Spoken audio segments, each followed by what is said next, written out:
അവയവ കച്ചവട കേസിൽ 2 ഡോക്ടർമാരെ ഇഡി ചോദ്യം ചെയ്യുന്നു. കൊച്ചിയിലെ സ്വകാര്യ ആശുപത്രിയിലെ ഡോക്ടർമാരെയാണ് ചോദ്യം ചെയ്യുന്നത്. ഉമേഷ് ഉണ്ട് വിവരങ്ങളുമായി. ഉമേഷ്, ചോദ്യം ചെയ്യൽ ആരംഭിച്ചിട്ട് എത്ര നേരമായി? എങ്ങനെയാണ് പുരോഗമിക്കുന്നത്?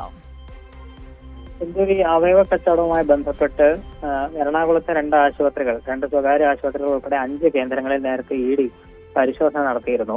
ഈ അവയവ കച്ചവട കേസിലെ പ്രധാന പ്രതിയായ നജീബ് ഈ സ്വകാര്യ ആശുപത്രികൾ തമ്മിൽ നടത്തിയ ചില സാമ്പത്തിക ഇടപാടുകൾ സംബന്ധിച്ച് ചില വിവരങ്ങൾ ലഭിക്കുകയും ആ ഇടപാടുകളിൽ കള്ളപ്പണ ഇടപാട് നടന്നിട്ടുണ്ടോ എന്നുള്ള ചില സംശയങ്ങൾ ഇഡിക്ക് ഉണ്ടാവുകയും ചെയ്തു. അതിന്റെ അടിസ്ഥാനത്തിലാണ് പരിശോധന നടത്തിയത്. ആ പരിശോധനയുടെ തുടർച്ച എന്നുള്ള നിലയിലാണ് ഈ സ്വകാര്യ ആശുപത്രിയിലെ 2 ഡോക്ടർമാരെ ഇപ്പോൾ കൊച്ചിയിലെ ഇഡി ഓഫീസിൽ ചോദ്യം ചെയ്തു വരുന്നത്. ചോദ്യം ചെയ്യൽ ആരംഭിച്ചിട്ട് 1 മണിക്കൂറോളമായി എന്നുള്ളതാണ് മനസ്സിലാക്കുന്നത്.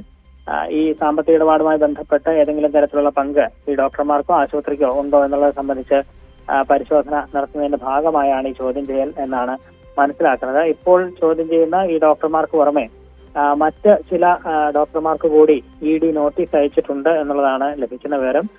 അപ്പോൾ ഇവരുടെ ചോദ്യം ചെയ്യലിന് ശേഷം വരും ദിവസങ്ങളിൽ കൂടുതൽ പേരെ ഇഡി ചോദ്യം ചെയ്യും എന്നാണ് മനസ്സിലാക്കുന്നത്. ശരി ഉമേഷ്, അവയവ കച്ചവട കേസിലാണ് 2 ഡോക്ടർമാരെ ഇപ്പോൾ ഇഡി ചോദ്യം ചെയ്യുന്നത്. കൊച്ചിയിലെ സ്വകാര്യ ആശുപത്രിയിൽ പ്രവർത്തിക്കുന്ന 2 ഡോക്ടർമാർക്കെതിരെയാണ് ചോദ്യം ചെയ്യൽ. ഇപ്പോൾ എന്തായാലും ചോദ്യം ചെയ്യൽ 1.5 മണിക്കൂർ നീളുന്നു എന്നാണ് മനസ്സിലാകുന്നത്. ഉമേഷാണ് വിവരങ്ങൾ പങ്കുവച്ചത്.